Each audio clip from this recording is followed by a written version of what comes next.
آج سیرہ دورہ کا انشاءاللہ آخری یہ لیکچر ہوگا، اور محض اللہ رب العزت کی توفیق سے ہم نے یہ جو سلسلہ پچھلے سال رمضان میں شروع کیا تھا کہ پوری سیرہ مبارکہ کا فہم لینا اور اس کے مطابق پھر اپنی زندگی کو بدلنا، اس کا یہ آج آخری لیکچر ہے۔ اور اس میں ہم انشاءاللہ دو ٹاپکس کو ڈسکس کریں گے، ایک آپ صلی اللہ علیہ وسلم کا حج اور آخری خطبہ حجۃ الوداع میں، اور دوسرا آپ صلی اللہ علیہ وآلہ وسلم کے حیات مبارکہ کے آخری ایام۔ تو سب سے پہلے میں حجۃ الوداع سے شروع کرتا ہوں کہ اس کے بارے میں مختلف علماء کی مختلف آراء ہیں۔ کوئی کہتے ہیں کہ یہ 9 ہجری میں فرض ہوا، کوئی اس کو بارے میں کہتے ہیں کہ یہ 10 ہجری میں فرض ہوا، کسی نے کہا 6 ہجری میں، کسی نے کہا ہجرت سے پہلے۔ لیکن اس کے بارے میں جو امام ابن القیم رحمہ اللہ کی رائے ہے وہ سب سے زیادہ قوی لگتی ہے، کیونکہ انہوں نے کہا کہ آپ صلی اللہ علیہ وآلہ وسلم کا یہ مزاج مبارک تھا کہ آپ جب بھی کوئی چیز فرض ہوتی تھی تو اس میں تاخیر نہیں کرتے تھے، تو اس لیے یہ 10 ہجری میں ہی فرض ہوا، اور آپ صلی اللہ علیہ وآلہ وسلم اس کو ادا کرنے کے لیے آپ نے پورے عرب میں اعلان کروا دیا۔ اب آپ خود سوچیں کہ اب پورے عرب میں آپ صلی اللہ علیہ وآلہ وسلم نے اسلامی ریاست قائم کر دی ہے، اور صحابہ رضوان اللہ علیہم اجمعین اور جو نو مسلم ہیں وہ جوک در جوک اسلام میں داخل ہو رہے ہیں، اور ان کے لیے خوشی کا کیسا موقع ہوگا کہ آپ صلی اللہ علیہ وآلہ وسلم کی میت میں وہ حج کر سکیں گے۔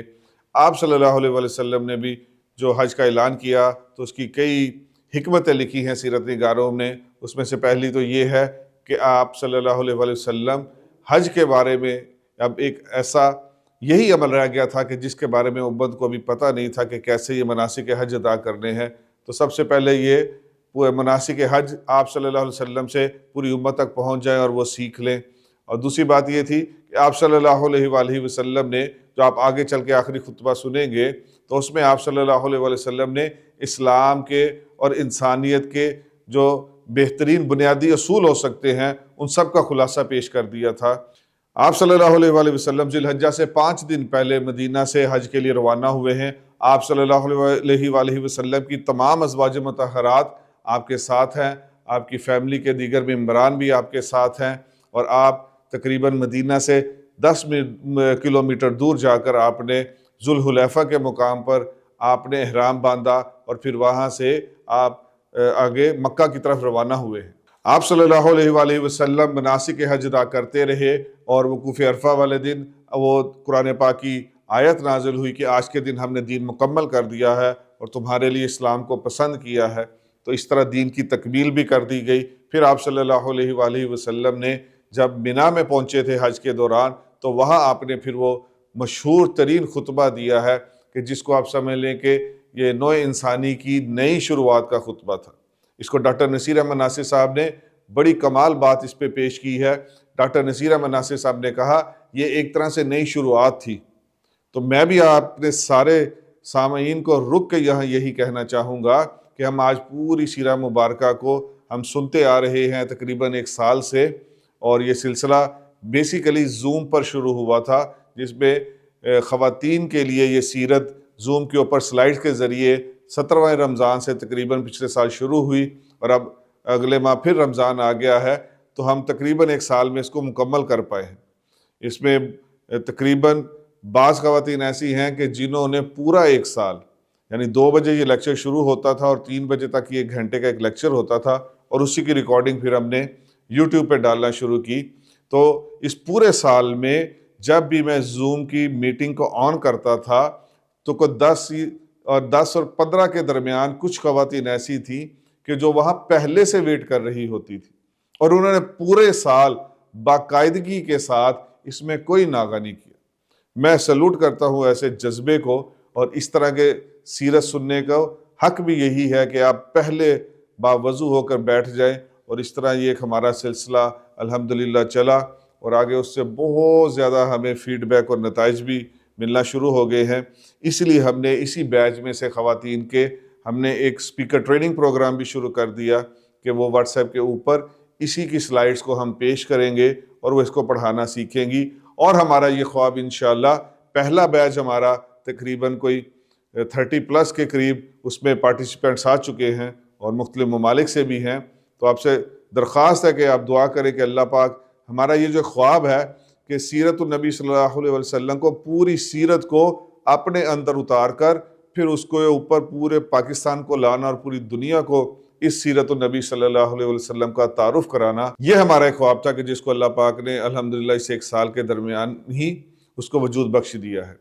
تو یہ وہاں سے بیسیکلی چیز شروع ہوئی تھی، اور جو نصیر ناصر صاحب نے کہا وہی بات میں آپ سے بھی کہنا چاہتا ہوں کہ آج میرے پہلی نئی شروعات ہونی چاہیے۔ پیچھے جو ہوا سو ہوا، میں نے جیسی زندگی گزاری سو گزار دی۔ اللہ پاک سے میں بھی توبہ کرتا ہوں، آپ سب بھی توبہ کیجئے کہ ایک ایک سیرت کے لمحے کو ہم اپنی زندگی میں لانے کی کوشش کریں گے، اور سیرت کے ایک ایک لمحے کو ہم گزارنے کی کوشش کریں گے۔ بیسیکلی یہی ہمارا مقصد بھی ہے اور ویژن بھی ہے۔ تو پھر آپ صلی اللہ علیہ وآلہ وسلم نے جو وہاں خطبہ میں باتیں فرمائیں، اس کے اوپر ڈاکٹر عادل صلاحی صاحب نے واحد سیرت نگار ہیں کہ جنہوں نے اس کے اندر 2 کیٹیگرائزیشنز کی ہیں۔ وہ کہتے ہیں کہ آپ صلی اللہ علیہ وآلہ وسلم نے 5 بنیادی اصول بیان کیے ہیں، جن میں سے 2 انفرادی ٹرانسفارمیشن کے بارے میں ہیں، اور باقی 3 اسلامک جو معاشرہ ہے اس کا سٹرکچر کیسا ہونا چاہیے، اس ٹرانسفارمیشن کے بارے میں ہے۔ تو اب آپ دیکھ لیں کہ مختلف سیرت نگاروں کو پڑھنے سے کیسے کمال پوائنٹس ہیں کہ جس سے ہمیں اپنی زندگی میں سیرت ڈھالنا بہت آسان ہو جائے گا۔ تو انہوں نے کہا جو 2 بنیادی انفرادی ایک مسلمان کے لیے جو بنیادی اصول آپ صلی اللہ علیہ وسلم نے خطبہ حجت الوداع میں پیش کیے ہیں، اس میں سے پہلا تو یہ ہے کہ اسلام لانے کے بعد ہر طرح کی جاہلیت کی چیز سے میں کنارہ کشی اختیار کروں گا۔ آپ اپنے آپ کے یہ اوپر پٹ کر کے دیکھ لیجئے کہ کیا آپ ایک مسلمان گھر میں پیدا ہونے کے بعد جاہلیت کی تمام چیزوں سے پاک ہیں؟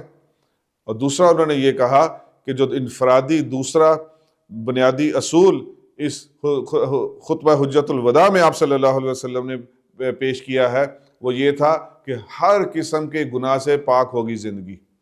تو یہ 2 بنیادی اصول انفرادی تھے۔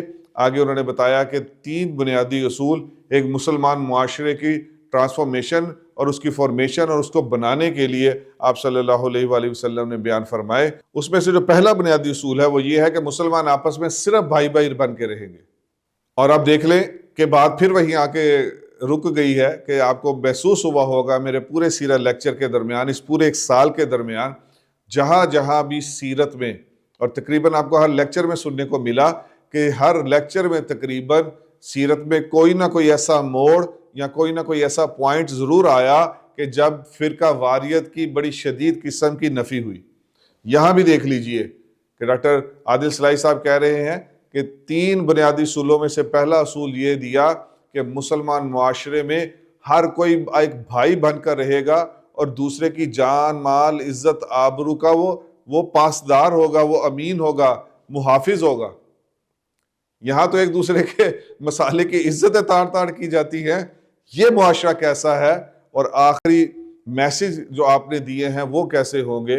اور آپ بہت اچھی طرح جانتے ہیں، آپ سب بہت اچھی طرح بچپن سے یہ سنتے آ رہے ہیں کہ آپ صلی اللہ علیہ وآلہ وسلم نے اس خطبے کے دوران 3 دفعہ پوچھا تھا کہ کیا تم گواہ ہو کہ میں نے اپنا پیغام پہنچا دیا؟ تو سب لوگوں نے بیک زبان ہو کے کہا تھا آپ نے پہنچا دیا، اور اللہ نے کہا، آپ صلی اللہ علیہ وسلم نے کہا تھا اللہ تو گواہ رہنا۔ تو اس کے اوپر بھی ڈاکٹر عادل صلاحی صاحب نے کہا کہ بیسیکلی یہ 3 دفعہ پوچھنا یہ میسج کی اہمیت کو بیان کرنے کا مقصد تھا ایک اس کا، کہ یہ اتنا امپورٹنٹ میسج ہے، یہ اتنا امپورٹنٹ میسج ہے، اور اس کا پہلا اصول مسلم معاشرے کا ہے بھائی بھائی۔ اور آپ اپنے پاکستان کے معاشرے پہ دیکھیں، اور توبہ، اللہ کی پناہ، میں اللہ کی پناہ مانگتا ہوں اس فرقہ واریت کی، اس جو ایک آگ لگائی ہوئی ہے۔ اور عجیب بات یہ ہے کہ ہر مسلک کا، دیوبندی، بریلوی، اہل حدیث، اس کا جو سب سے ٹاپ کا یوٹیوبر ہے، یا جو سب سے ٹاپ پہ جس کو سنا جا رہا ہے، وہ ایک مسلکی مناظر ہے۔ کہاں تک آ کے آپ ڈوب چکے ہیں یہ احساس بھی نہیں ہو سکتا اب آپ کو اتنا سخت نظر بند کر دیا گیا، آنکھوں پہ پٹی ڈال چکی ہے کہ پہلا اصول آپس میں ایک دوسرے کے جان مال عزت کو نہ اچھالو اور اس کے محافظ بنو، اور یہاں تو ایک دوسرے کے پیچھے نماز نہیں پڑھتے، یہاں ایک دوسرے کے ساتھ رشتہ نہیں ہو سکتا. یہاں ایک دوسرے کے بارے میں ہر وقت ایک نئی سے نئی ویڈیو آ رہی ہوتی ہے. تو یہ کون سی بھائی سیرت ہے جس کے اوپر یہ 25 کروڑ عوام اس وقت عمل کر رہی ہے؟ دوسرا جو آپ صلی اللہ علیہ وآلہ وسلم نے بنیادی اصول بتایا کہ مسلمان معاشرہ کیسے بنے گا، تو وہ ہے مظلوم کی مدد، کہ اس معاشرے میں ظلم نہیں ہو سکتا اور مظلوم کی مدد ہمیشہ کی جائے گی. تیسرا آپ صلی اللہ علیہ وآلہ وسلم نے جو اصول دیا ہے وہ اسلامی حکومت اور رعایا کے درمیان کا تعلق ہے. آپ کے خطبے کے الفاظ تھے کہ وہ اولی الامر منکم، کہ جو تمہارے درمیان حکمران ہیں ان کی اطاعت کرنا. تو یہ بیسیکلی ایک بیسٹ سمجھ لیں کہ ایک پیکیج ہے کہ جس کے ذریعے ہم آج بھی اپنی پورے کے پورے ملک کو اور پوری امت کو واپس ٹریک پہ لا سکتے ہیں اور سدھار سکتے ہیں. سب سے اہم بات جو اس خطبے میں ہے وہ یہ تھی کہ آپ صلی اللہ علیہ وآلہ وسلم نے بالکل آغاز میں ہی فرمایا کہ ہر جاہلیت کا ہر معاملہ میں اپنے پاؤں تلے روندنے جا رہا ہوں. جاہلیت کا ہر معاملہ میں اپنے پاؤں تلے روندنے جا رہا ہوں. سب سے پہلے تو مجھے انڈیویجولی دیکھنا ہوگا، اور اس کے بعد اپنے اس پاکستان کے معاشرے کو مجھے ایک ٹیسٹو میٹر لگانا ہوگا کہ کیا جاہلیت کے جو معاملات آپ صلی اللہ علیہ وآلہ وسلم اس دن منا میں اپنے پاؤں کے نیچے رکھ کر ان کو ختم کر کے چلے گئے تھے، کیا آج میرا معاشرہ کہیں انہی جاہلیت کے پیرامیٹرز پر اور اصولوں پہ تو نہیں کھڑا؟ بلکہ سچی بات ہے، ابھی آپ سنیں گے تو آپ کو آئیڈیا ہوگا، آپ یہ رزلٹ نکالنے پہ مجبور ہوں گے کہ یہ پاکستان معاشرہ اسی جاہلیت کے جس کو پاؤں تلے روندا گیا، اسی جاہلیت کے تمام چیزوں کو لے کر اور اس کو وہ اتنی زیادہ پینیٹریٹ کر چکی ہے معاشرے میں کہ اب اس کے بارے میں ہم جیسے کسی بندے کا بات کرنا بھی ہضم نہیں ہوگا. تو آپ آگے چلتے ہیں، دیکھتے ہیں کہ اس وقت آپ صلی اللہ علیہ وآلہ وسلم کے آنے سے پہلے عرب کے جاہلیت کے آسمان پر کون کون سے ایسے فیکٹرز تھے یا کون کون سی ایسی عادتیں تھیں کہ جو ستارے بن کے چمکتی تھیں. تو اس میں یہ سب سے پہلے جو عرب کے جاہلیت کے آسمان پر جو چیزیں چمکتی تھی وہ شرک تھا. اور اس سے بھی پہلے بڑھ کے ایک بات اور بہت اہم ہے کہ جب آپ صلی اللہ علیہ وآلہ وسلم نے اس وقت یہ بات کہی تو وہ عرب چونکہ باقی دنیا سے کٹ آف تھے، تو وہاں دوسری دنیا کے نظریات ایسے نہیں پھیل سکے تھے. تو عرب معاشرے میں اس وقت عرب جاہلیت تھی.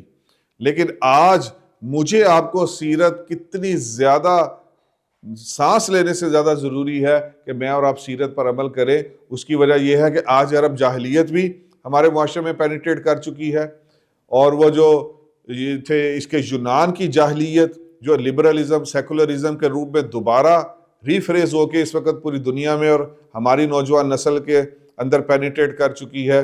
پھر اس کے بعد جدید جاہلیت یعنی کہ جو لبرلزم ہے اس میں بھی فیز آتے رہے. اور اگر آپ ابھی کسی لبرل بندے سے پوچھیں تو وہ کہے گا کہ میں نیو لبرلزم کو فالو کرتا ہوں، کہ یعنی اس کے اندر بھی بہت زیادہ فیزز کے بعد وہ بھی ڈیولپ ہو کے تو ایک بہت بڑی جاہلیت بن چکی ہے.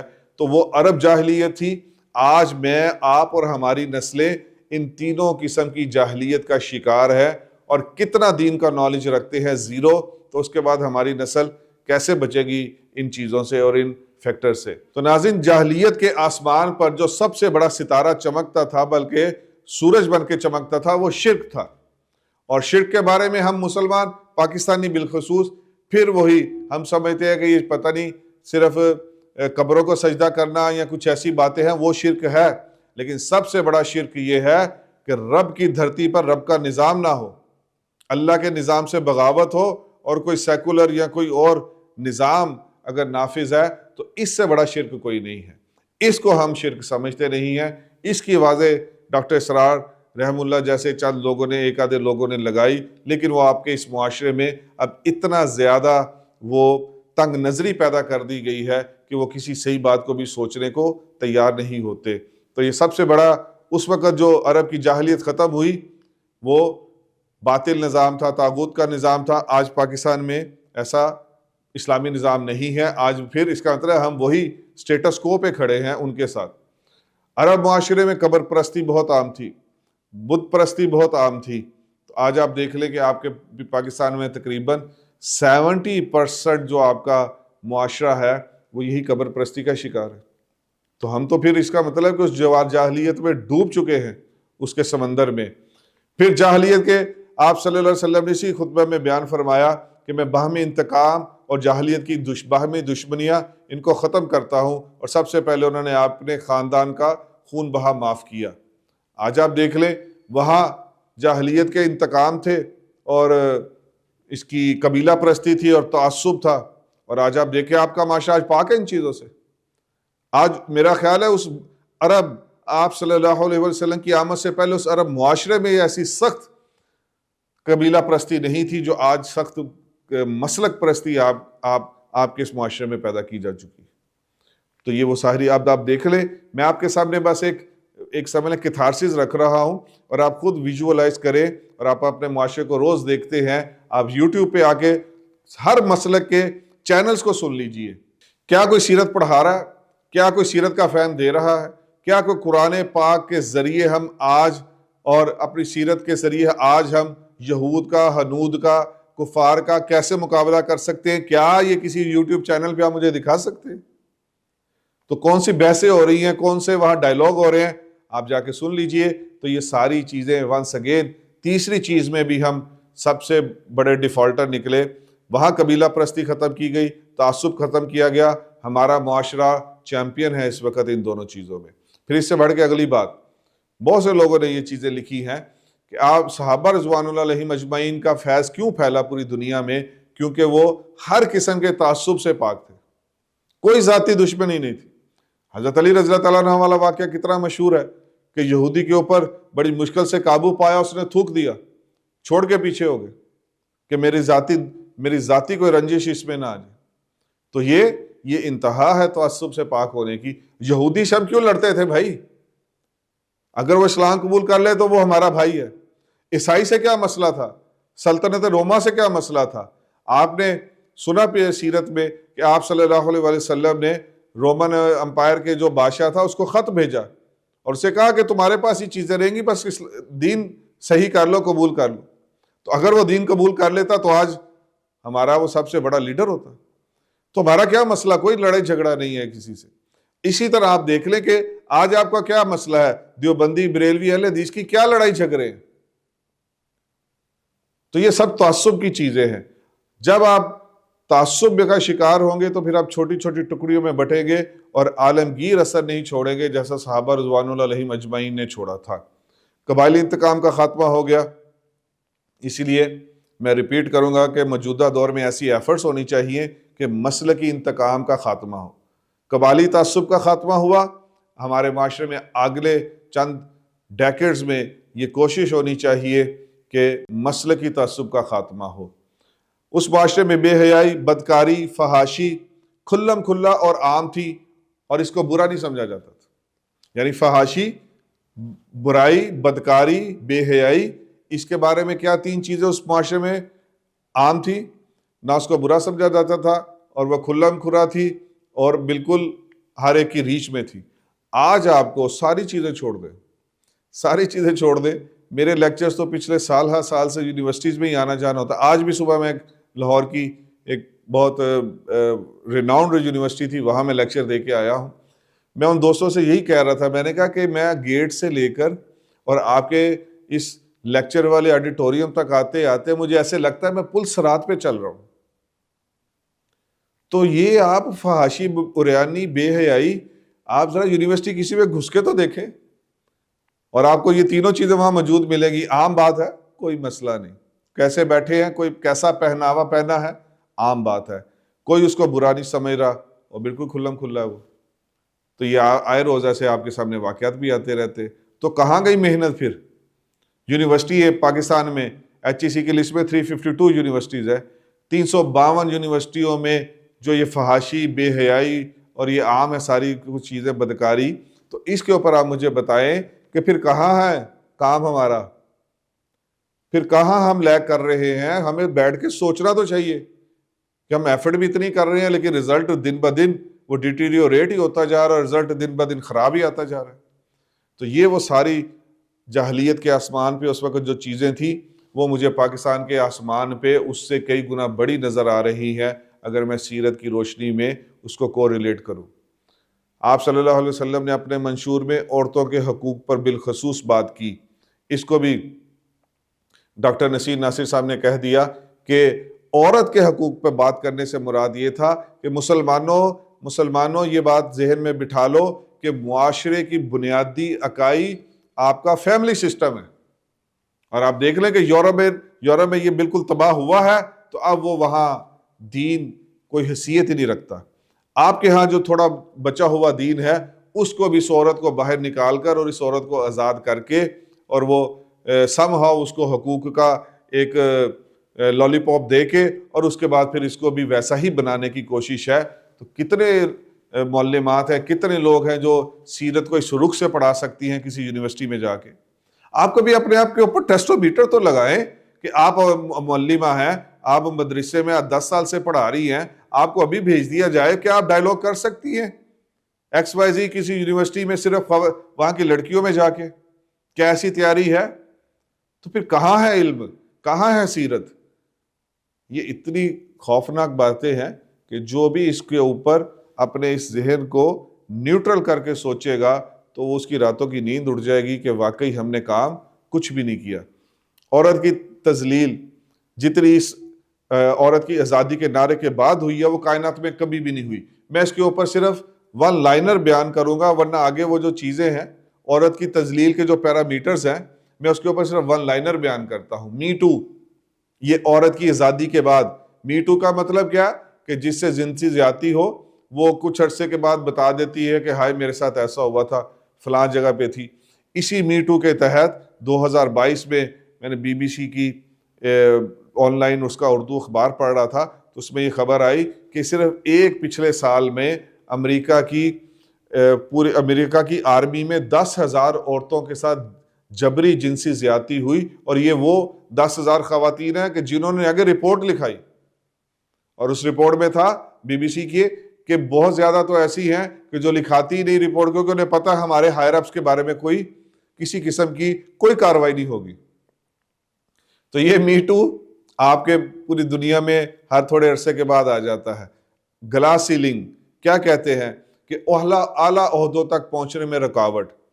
تو بھائی چلو ہم مسلمان ممالک میں تو آپ کہتے ہیں کہ یہ دقیانوسی ہے, تنگ نظر ہے, تو وہ جو پورا یورپ ہے اور امریکہ ہے اس میں آپ چلیں, امریکہ کی 52 سٹیٹس میں چلیں, ہونا تو یہ چاہیے وہاں ہر کوئی ایک 0% رکاوٹ نہیں ہے عورت کو آزادی دینے میں. وہاں ہر انسان کو روک لے وہ یہی کہے گا کہ عورت کو بھرپور آزادی ملنی چاہیے, ایکویلٹی ملنی چاہیے. تو ابھی آپ 52 سٹیٹس میں دیکھ لیں کتنی سٹیٹس میں میئر عورتیں ہیں. پھر آپ یورپ کے تمام ممالک کو لے لیں اور کتنے ممالک میں ہونا تو یہ چاہیے کہ وہ جتنی دیر سے عورت کی آزادی کی بات کر رہے ہیں, اب اس وقت آج 2025 کے اس جنوری کے آخری ویک میں ہونا تو یہ چاہیے کہ وہاں آدھے ممالک میں پریزیڈنٹ یا پرائم منسٹر مرد ہوں اور آدھے میں عورت. ان کو کس نے روکا ہے؟ تو یہ قیامت کی صبح تک نہیں ہونے والا, کیونکہ اس کے پیچھے ایجنڈا عورت کو سمجھانے والا کوئی نہیں ہے. کاسٹنگ کاؤچ, یہ بھی عورت کی تذلیل ہے, اور پوری دنیا میں یہ واقعات سامنے آتے ہیں. کوئی ایسا انسان ہے کہ ان کو روک کے پوچھے بھئی کہ یہ عورت کی آزادی تھی اور تم وہاں اس کو کہاں لے آئے؟ کاسٹنگ کاؤچ سے مراد یہ ہے کہ ہر کچھ عرصے کے بعد شوب اس کی جو ہیروئنیں, سلیبریٹیز, اور یہ آ کے اپنے کوئی واقعہ بیان کرتی ہیں. کاسٹنگ کاؤچ سے مراد یہ کہ جب اس سے جنسی زیادتی کی کسی ڈائریکٹر نے فلم میں اس کو شوٹ کرنے کے لیے, یا اس طرح کی جو آپ جانتے ہیں یہ خرافات کیا ہیں, تو اس کو کاسٹنگ کاؤچ کہتے ہیں. لو جی ہے جو تاڑی ساری عورت دی ترقی کہ وہ کاسٹنگ کوچ پہلے آج سے 50 60 70 سال پہلے کوئی ایسی بیماری نہیں تھی دنیا میں, کاسٹنگ کوچ بھی آ گئی. ٹائمز اپ, کام کی جگہوں پر عورت کو جنسی ہراساں کرنا, کبھی اس کے جسم کو ٹچ کرنا, کبھی کہیں ٹچ کرنا, کبھی اس سے زوم اینی باتیں کرنا, یہ ٹائمز اپ یہ اس وقت عورت کا سب سے بڑا کائناتی مسئلہ ہے. دس از اے گلوبل فینومینن, یہ کائنات کا سب سے بڑا مسئلہ عورت کا ٹائمز اپ. ابھی آپ چند ماہ پہلے کی BBC کی اردو میں آن لائن پڑھے تو اس میں ایک سرخی تھی کہ انگلینڈ میں انٹرویو کیے گئے تو پتہ چلا کہ یہ میکڈونلڈ میں جو مینیجر ہیں وہ یہ شرط لگاتے تھے کہ نئی بھرتی ہونے والی جو لڑکی ہے، اب وہ چاہے مینیجر آئی کچھ جس بھی سیٹ پہ آئی، تو نئی بھرتی ہونے والی لڑکی سے شرط لگاؤ کون پہلے اس کے ساتھ سوئے گا، یعنی اس کے ساتھ زنا کرے گا۔ یہ میں آپ کو ساری چیزیں BBC پہ پڑھتا رہتا ہوں، وہ بتا رہا ہوں۔ لو ٹائمز اب سامبو ہوں تسی عورت دی ترقی۔ تو یہ بیسیکلی بے وقوف ترین لوگ ہیں۔ اسی لیے آپ صلی اللہ علیہ وسلم نے، آپ کی تعلیمات نے، اسلام نے عورت کو پہلے مقام دیا ہے، پھر اس کے حقوق ڈسکس کیے۔ یورپ نہ عورت کو مقام دے سکا، نہ وہ کبھی ان کو حقوق دے سکے گا۔ وہاں عورت کا مقام کیا ہے؟ ابھی پچھلے دنوں شاید 2-3 ویکس ہوئے ہیں، یہ وائس آف امریکہ پہ خبر میں نے پڑھی، اس پہ یہ لکھا تھا کہ ایک بوڑھی عورت، انتہائی بوڑھی، اس کی تصویر بھی لگائی ہوئی، بوڑھی عورت، اس کو یہ جو شیلٹر ہوم ہوتے ہیں وہاں سے نکال دیا گیا کہ اس کے وہاں منتھلی جو اس کی پیمنٹ کرنی ہوتی ہے وہ نہیں کی گئی، تو انہوں نے کہا کہ اس مائی کو نکال کے باہر پھینکو۔ تو آپ صلی اللہ علیہ وسلم نے فرمایا کہ ماں کے پاؤں تلے جنت ہے۔ آپ صلی اللہ علیہ وسلم نے فرمایا کہ جو اپنی 2 بیٹیوں کو اچھی طرح دین پہ پال لے گا وہ جنت میں میرے ساتھ ہوگا۔ یعنی آپ عورت کے جس مرضی مقام کو اٹھائیں، آپ کو اسلام اس کے بارے میں ایسا ایک مقام اس کا پیش کرتا ہے کہ آپ چاہیں گے کہ میں اس خاتون کے، عورت کے بیوی ہو، بہن ہو، ماں ہو، میں اس کی خدمت کر کے تو حضور پاک صلی اللہ علیہ وسلم کی وہ جو انعامات ہے وہ حاصل کرنے والا بن جاؤں۔ یورپ کہاں سے لائے گا ان سب چیزوں کو؟ پھر آپ صلی اللہ علیہ وسلم نے فرمایا کہ عورت کے بارے میں اللہ سے ڈرو۔ عورت کو جو آج ہمارے معاشرے میں جو مقام نہیں مل رہا، وہ اس بات کو نہ سمجھنے کی وجہ سے۔ آپ صلی اللہ علیہ وسلم نے فرمایا کہ عورت کے معاملے میں اللہ سے ڈرو، کیونکہ تم اللہ کے اس حکم کے مطابق اس کو لے کے آتے ہو، اور اس کو ایک امانت کے طور پہ کہا کہ یہ مطلب نہیں ہے کہ اب یہ تمہارے پاس آ گئی ہے اور تمہیں اس کے اوپر ایک ایج حاصل ہے، اب تم اسے مارو یا اس سے زیادتی کرو اور اس کا کوئی دیکھنے والا نہیں۔ یہ یہاں تک جاتی ہے یہ بات کہ آپ نے ان تمام چیزوں سے منع فرما دیا کہ اللہ، عورت کے بارے میں اللہ سے ڈرو۔ پھر جاہلیت کے سب سے بڑا ستارہ جو آج یہودیت کا سب سے اہم ترین وہ ویپن تھا، وہ سود تھا۔ سود کا خاتمہ آپ نے فرمایا اس دن مینا میں، لیکن آج سود آپ کے تمام مسلم معاشروں میں ایسے پنجے گاڑ کے بیٹھا ہے۔ اور آپ یقین جانیے کہ اگر درہم اور دینار کو ہی کنٹینیو کیا جاتا، یا جب سود اٹھا تھا تو مسلمان اس سود کے خلاف اپنا بلاگ بنا لیتے، جس کے بارے میں شیخ عمران حسین نے بہت کمال ویڈیوز لیکچرز دیے ہیں، تو وہ ان کی باتیں بہت کمال ہے اس معاملے میں۔ تو انہوں نے کہا کہ اگر اس وقت اسلامک بلاگ بن کے اور وہ عالم کفر ایک سود کو چلاتا لیکن ہم سود کو نہ چلاتے، تو آج ساری دنیا پہ ہماری حکمرانی ہوتی۔ اتنا اہم تھا سود ہمارے لیے اور دجالیت کے لیے بھی، ہمارے لیے کہ اس کا خاتمہ رہتا، اور دجالیت کے لیے پوری دنیا پہ کنٹرول حاصل کرنے کے لیے۔ اور دیکھ لیں وہ کامیاب ہے، اور سود کے بارے میں آج آپ کو کوئی ایسی بات سننے کو نہیں ملے گی۔ پھر آپ صلی اللہ علیہ وسلم نے جو فرمایا تھا کہ کسی کالے کو کسی گورے پر، اور کسی گورے کو کسی کالے پر، اور کسی عربی کو کسی اجمی پر کوئی فضیلت حاصل نہیں۔ یہ ایک کلاس لیس سوسائٹی ہے کہ جو میں پہلے بھی کئی دفعہ عرض کر چکا، صرف آپ صلی اللہ علیہ وسلم نے ایک کلاس لیس سوسائٹی بنا کر اس پوری دنیا کو دکھائی کہ آپ صلی اللہ علیہ وآلہ وسلم بھی اپنی باری میں غزوہ بدر میں 3 لوگوں کے ساتھ اونٹ پہ باری باری سوار ہوتے رہے۔ ایسی مثال نو انسانی میں نہیں دکھائی جا سکتی۔ اور جو سب سے اہم بات تھی کہ شاہد غائب تک پہنچائے، یعنی کہ اب نسل بہ نسل میرا یہ پیغام پہنچانا ہوگا۔ شاہد غائب تک پہنچائے، اس کو ڈاکٹر نصیر صاحب نے کہا کہ اس سے مراد یہ تھا کہ اس مسلمان امت میں تبلیغ کے حوالے سے ہمیشہ ایک حرکیت رہے گی کہ ہر وقت اس میں تبلیغ ایک زندہ شعبہ بن کے رہے گا۔ لیکن اس میں بھی آپ یہ شکر کریں کہ ہمارے برِ صغیر میں اللہ پاک نے تبلیغ کا کام جاری کر دیا مولانا الیاس رحمہ اللہ کے ہاتھ پہ، ورنہ وہ بھی گئے تھے۔ پھر آپ صلی اللہ علیہ وسلم نے وراثت کے متعلق بتایا کہ کوئی اب وارث اپنے وارثین کو وراثت سے محروم نہیں کر سکتا۔ پہلے ایسا ہوتا تھا عرب معاشرے میں، لیکن اس کے اوپر پابندی عائد کر دی گئی۔ اور جیسے میں نے آپ کو پہلے بھی عرض کیا تھا کہ آپ صلی اللہ علیہ وآلہ وسلم نے یہ فرمایا کہ اپنے حکمران کی اطاعت کرنا۔ اور اب ہم چلتے ہیں اسی خطبے کی سب سے اہم ترین بات کی طرف کہ آپ صلی اللہ علیہ وآلہ وسلم نے فرمایا کہ میں دیکھو میرے بعد کہیں ایک دوسرے کی گردنیں نہ مارنے لگ پڑنا، یہ بھی فرمایا تھا آپ نے خود، اور آپ نے یہ بھی فرمایا کہ میرے بعد اگر دو چیزوں کو پکڑ کے رکھو گے مضبوطی سے تو گمراہ نہیں ہوگے، کتاب اور میری سنت۔ ایک روایت میں ہے کہ کتاب اور میرے اہل بیت، اور ایک روایت میں ہے کہ کتاب اللہ، صرف کتاب اللہ۔ تو آپ دیکھ لیں تینوں روایتوں میں جو کامن تھنگ ہے وہ کتاب اللہ ہے۔ اور ہمارا کتاب سے آج تعلق کیا ہے؟ ہمارے معاشرے میں یہی کہا جاتا ہے کہ نہ توبہ نعوذ باللہ، جو قرآن کو خود پڑھے گا وہ گمراہ ہوگا۔ حالانکہ اس کے اوپر میں آپ کو دو پوائنٹس لاجیکل ایسے دیتا ہوں کہ ایسا برِ صغیر میں جن علماء نے یہ موقف اختیار کیا ہے ان کا یہ موقف یہ بالکل غلط ہے۔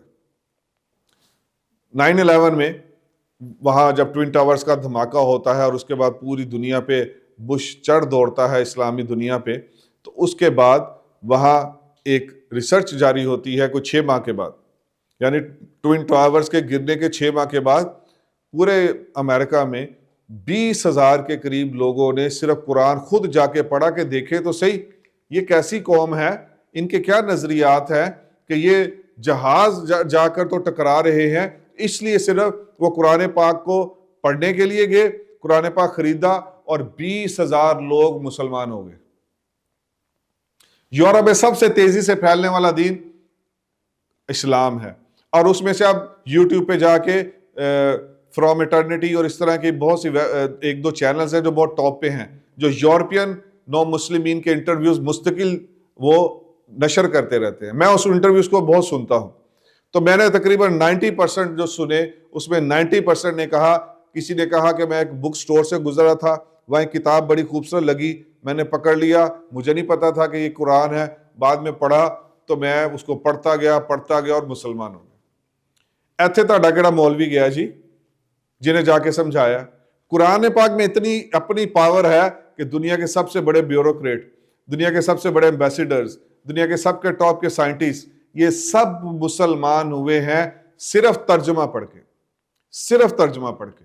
اور یہی جو آپ کے مولوی جو کہتے ہیں کہ خبردار قرآن نہیں پڑھنا گمراہ ہو جاؤ گے، اسی مولوی کو آپ کسی اس بندے کے پاس بٹھا دے، وہ 2 منٹ اس کے پاس نہیں بیٹھے گا، کیونکہ یہ اس کے ساتھ اس لیول پہ گفتگو نہیں کر سکتا۔ اور قرآن اپنے اندر اتنی پاور رکھتا ہے کہ کائنات کے سب سے بڑے سائنٹسٹ کو، کائنات کے سب سے بڑے وہ پولیٹیشین کو وہ جب قرآن پوزیس کرتا ہے تو اسلام قبول کرتا ہے، وہ کسی ایک کو بھی نہیں جا کے پوچھتا کہ یہ مجھے کچھ سمجھاؤ۔ اور اس کے علاوہ ایک اور دلیل ہے کہ ریڈر ڈائجسٹ کی ایک ایئر بک تھی، اور اس نے یہ ڈاکٹر ذاکر نائک صاحب نے بھی یہ حوالہ پیش کیا ہے، اور اس میں یہ ایئر بک میں ریڈر ڈائجسٹ کی یہ 1985 میں غالباً تھی یا اس کے بعد تھی، یہ ایک انہوں نے ایک سٹیٹس اس میں جاری کیے کہ 1935 سے لے کے 1985 تک پورے یورپ میں جو عیسائیت پھیلی، عیسائیت قبول کی گئی، وہ 47% تھی، اور یہی 1935 سے لے کے 1985 تک ان 50 سالوں میں جو اسلام پھیلا یورپ میں وہ 225 یا 227% پھیلا۔ اب یہ 225% کو کون آپ کا عالم جا کے سمجھانے گیا؟ وہ اس میں بھی 90% لوگ صرف خود جا کر قرآن کا ترجمہ اٹھا کے لائے اور پھر قرآن کو دل دے دیا۔ تو اس لیے خدا کا نام ہے، اللہ نے تذکیر کے لیے قرآن کو انتہائی آسان کیا ہے۔ ہاں جو مسئلے مسائل ہیں، جو جتنی چیزیں ہیں وہ ہم صرف مفتی سے پوچھ سکتے ہیں، وہ ہم عالم سے بھی نہیں پوچھ سکتے، اس کے بارے میں وہ بالکل ٹھیک ہے، لیکن اپنا رخ بدلنا اور اپنا عقیدہ بدلنا، اس کے لیے قرآن کو پڑھے بغیر گزارا نہیں ہو سکتا، ورنہ پھر آپ اس طرح ہی روتے رہیں گے۔ سنت کا مفہوم بھی بہت محدود ہے ہمارے ہاں سنت سے مراد وہ صرف زیادہ تر چند ظاہری چیزیں لے لی جاتی ہیں۔ سب سے بڑی سنت تو یہ تھی کہ نظام کی تبدیلی، یہ بھی تو سنت ہے۔ پھر نہی عن المنکر، کہ طاغوت کو اور جو منکر ہے اس کو روکنا اور اس کے بارے میں مستقل خبردار کرتے رہنا، ان کو وارن کرتے رہنا، یہ بھی تو سنت ہے۔ تو آپ صلی اللہ علیہ وسلم کی ایک سنت جو ڈاکٹر نصیر ناصر صاحب نے لکھی، انہوں نے کہا آپ عوام کی طرح جیے، عوام کی طرح کھایا، عوام کی طرح پہنا، عوام میں ہمیشہ رہے۔ یہ سنت پھر آپ کی مذہبی لیڈرشپ سے ہم بھی مانگتے ہیں۔ کہ آپ بھی اس سنت کو اپنائیں۔ یہاں ہم اپنے اگلے سب ٹاپک پہ چلتے ہیں کہ آپ صلی اللہ علیہ وآلہ وسلم نے 11 ہجری میں ایک آخری مہم بھیجی ہے۔ آپ صلی اللہ علیہ وسلم نے اسامہ بن زید رضی اللہ تعالیٰ عنہ کو سلطنت روما کی طرف بھیجا ہے، اور ان کے ساتھ جلیل القدر صحابہ رضوان اللہ علیہم اجمعین کی تشکیل کی گئی ہے۔ ان کی امام خلافت، ان کی امارت کے اوپر اعتراض اٹھا۔ آپ صلی اللہ علیہ وسلم نے فرمایا کہ تم لوگوں نے اس کے باپ پہ بھی اعتراض کیا تھا، وہ اتنا ہی اہل تھا اور مجھے محبوب تھا، اس کا بیٹا یہ بھی اتنا ہی اہل ہے کہ یہ امارت حاصل کرے اور مجھے اتنا ہی محبوب ہے۔ لیکن جب یہ لشکر اسامہ بن زید رضی اللہ تعالیٰ عنہ کا یہ نکلا ہے تو اس نے 2 دن کے بعد آپ صلی اللہ علیہ وسلم کے بیماری کی وجہ سے مقام جرف پہ جا کے پڑاؤ ڈالا، اور یہ پڑاؤ وہی ڈالے رکھا کہ آپ صلی اللہ علیہ وسلم کی طبیعت کے بارے میں پتہ چلے۔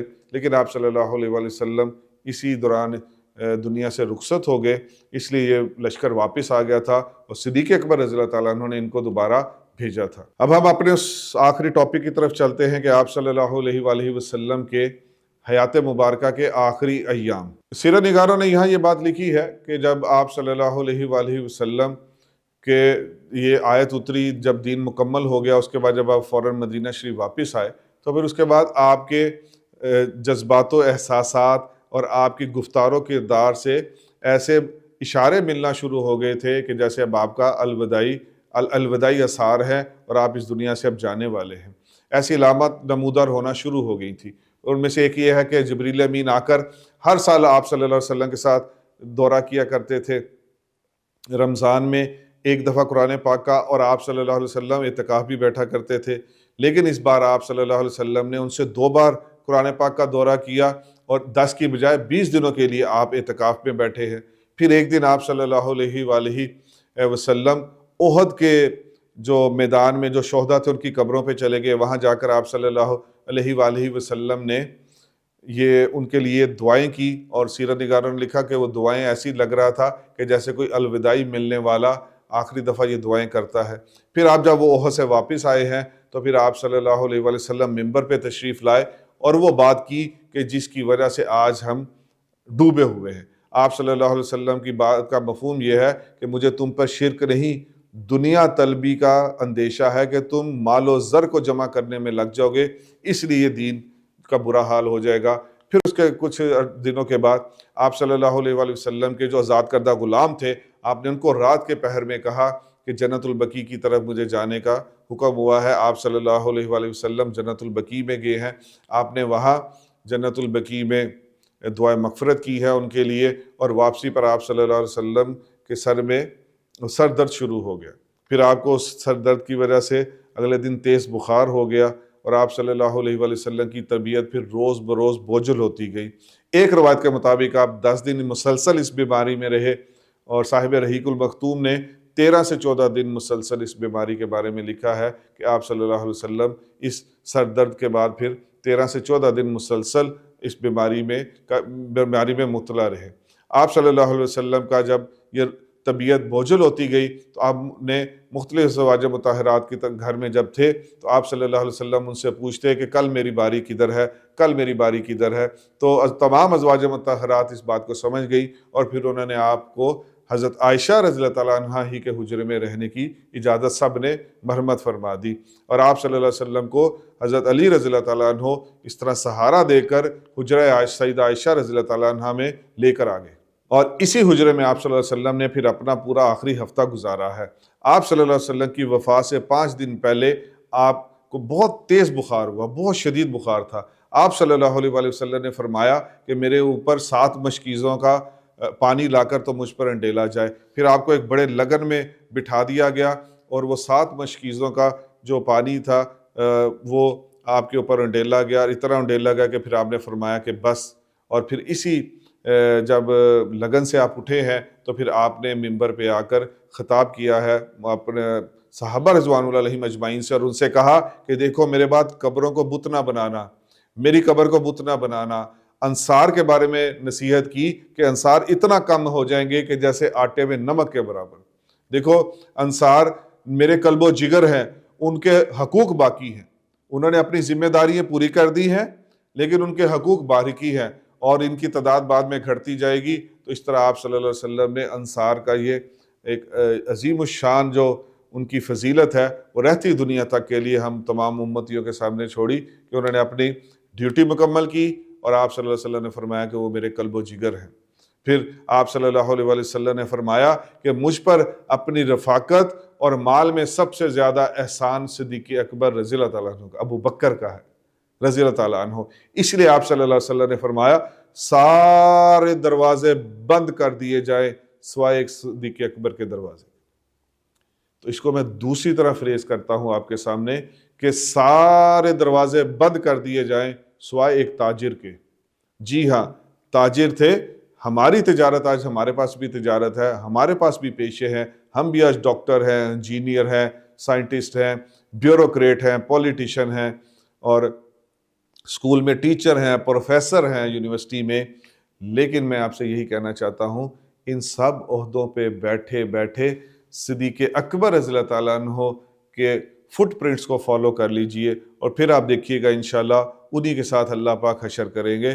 تو یہ کتنی کمال بات ہے کہ وہ اگر اپنی تجارت کو جاری رکھتے تو آج ان کا یہ نام سامنے نہ ہوتا، لیکن فدائیت اور جان نثاری کی ایک ایسی اعلیٰ عظیم الشان داستان چھوڑی ہے کہ آپ صلی اللہ علیہ وآلہ وسلم نے بھی فرمایا کہ میں نے سب کا احسان اتار دیا سوائے صدیق اکبر رضی اللہ تعالیٰ عنہ۔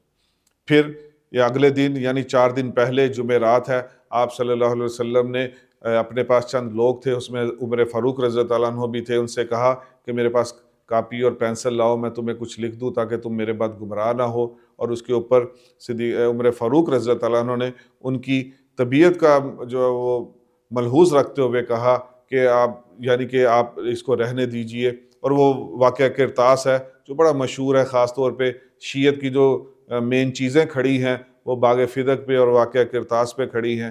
ہمارے نوجوان نسل کو ہم نہیں پڑھاتے، اور ہمارے بچے جب یونیورسٹیوں کالجز میں جاتے ہیں ادھر سے دوسری سائڈ سے وہ سارے اعتراضات رٹ کے بچپن سے آیا ہوتا ہے۔ تو اس لیے آپ کو اور مجھے بھی چاہیے کہ ان باتوں کو بھی لازمی پڑھا کے اپنے بچوں کو آگے تعلیمی اداروں میں بھیجا کریں۔ اور اسی دن چوتھے دن ہی آپ صلی اللہ علیہ وسلم نے 3 وصیتیں فرمائیں۔ پہلی وصیت آپ نے کیا فرمائی کہ یہود و مشرکین کو جزیرہ عرب سے نکال دو۔ دوسری وصیت آپ صلی اللہ علیہ وسلم نے فرمائی کہ دیکھو میرے بعد وفود کو ویسے ہی تحائف دیتے رہنا جیسے میں دیا کرتا تھا۔ اور راوی کہتے ہیں کہ تیسری وصیت وہ بھول گئے۔ اس دن یعنی کہ جس دن یہ واقعہ کرتاس ہوا اس دن تک آپ صلی اللہ علیہ وسلم بیماری سے لے کے اس دن تک آپ ساری نمازیں خود پڑھایا کرتے تھے، اور اسی دن یعنی وفات سے 4 دن پہلے آپ نے ساری نمازیں پڑھائیں اور مغرب کی نماز بھی پڑھائی، لیکن عشاء کی نماز میں آپ صلی اللہ علیہ وسلم کی مرض کی شدت بڑھ گئی۔ اس لیے لوگوں آپ صلی اللہ علیہ وسلم نے پوچھا عائشہ رضی اللہ تعالیٰ عنہ سے کہ کیا لوگوں نے نماز پڑھ لی؟ تو انہوں نے فرمایا کہ نہیں پڑھی۔ پھر آپ صلی اللہ علیہ وسلم کو غشی طاری ہو گئی، پھر آپ کچھ دیر بعد اٹھے، آپ نے فرمایا لوگوں نے نماز پڑھ لی؟ تو انہوں نے کہا کہ نہیں پڑھی۔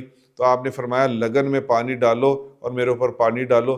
جب آپ پر پانی ڈالا گیا تو آپ صلی اللہ علیہ وسلم تھوڑی دیر بعد پھر غشی میں چلے گئے، تو پھر دوبارہ اٹھے، پھر 12 اٹھے، پھر آپ صلی اللہ علیہ وسلم ہر دفعہ یہی فرماتے تھے کہ لگن میں بٹھا کے مجھ پہ پانی ڈالو۔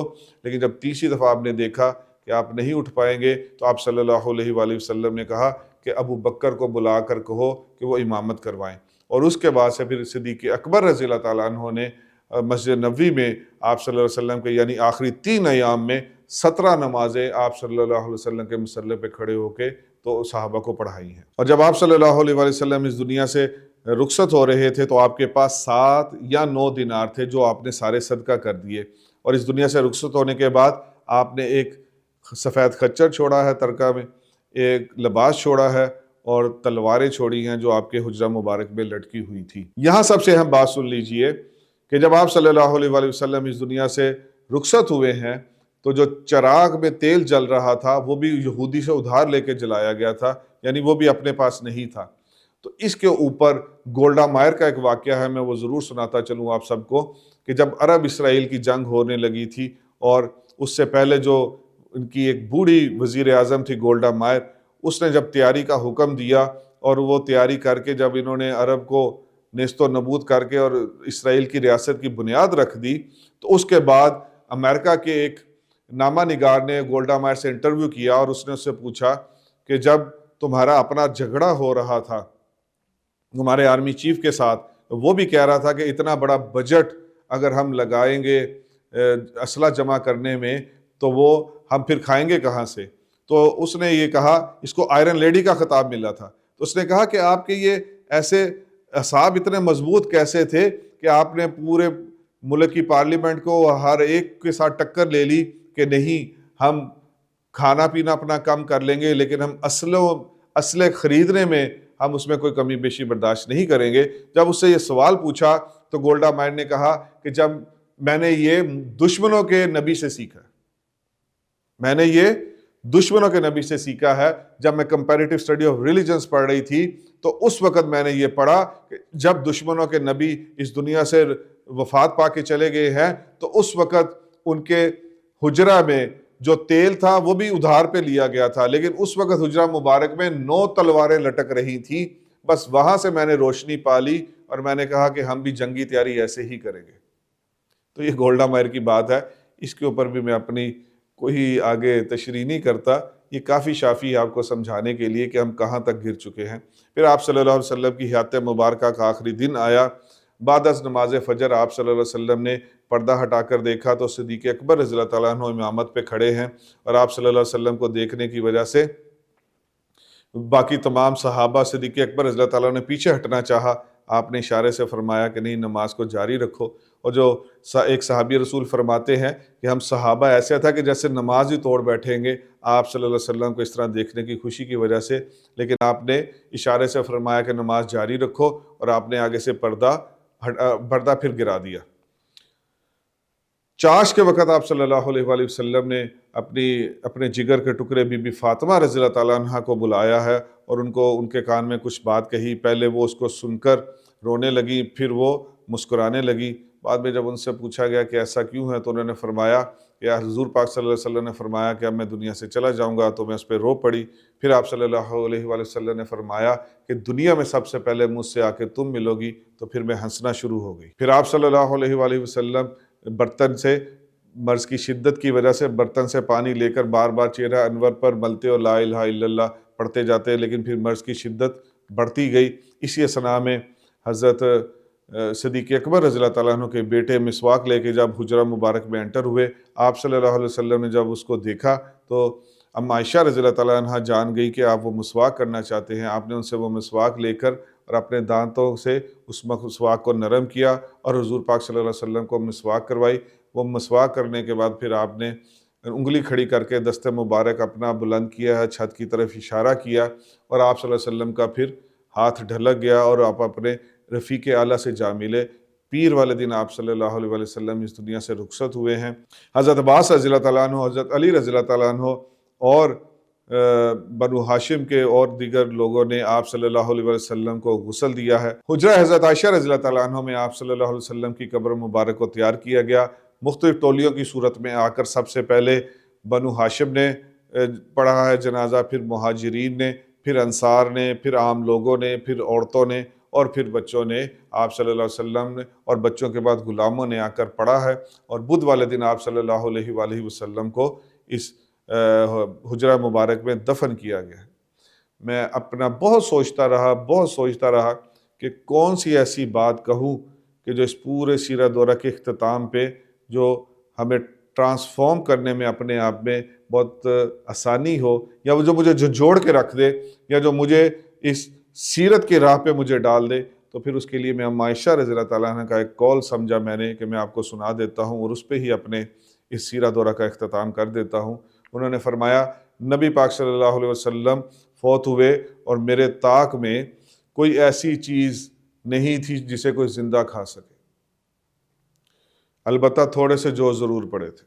نبی پاک صلی اللہ علیہ وآلہ وسلم امام الانبیاء صلی اللہ علیہ وسلم، ان کے لیے پہاڑوں کو سونا بھی بنا دیا جاتا تو کوئی بات نہیں تھی، لیکن انہوں نے جو لیگسی چھوڑی وہ مجھے جو دین کا خدمت کرنا چاہتا ہے، یا کوئی آپ یا کوئی دینی تحریکوں سے جڑے، یہ لوگ جب تک اس سیرت کو دوبارہ اس کی مثال کو زندہ نہیں کریں گے، ہم آگے چل کر نہ دجال کا مقابلہ کر سکیں گے اور دجال کا مقابلہ کرنا تو دور کی بات، ہم خود بھی سیرت سے محروم ہو جائیں گے اور دور ہو جائیں گے۔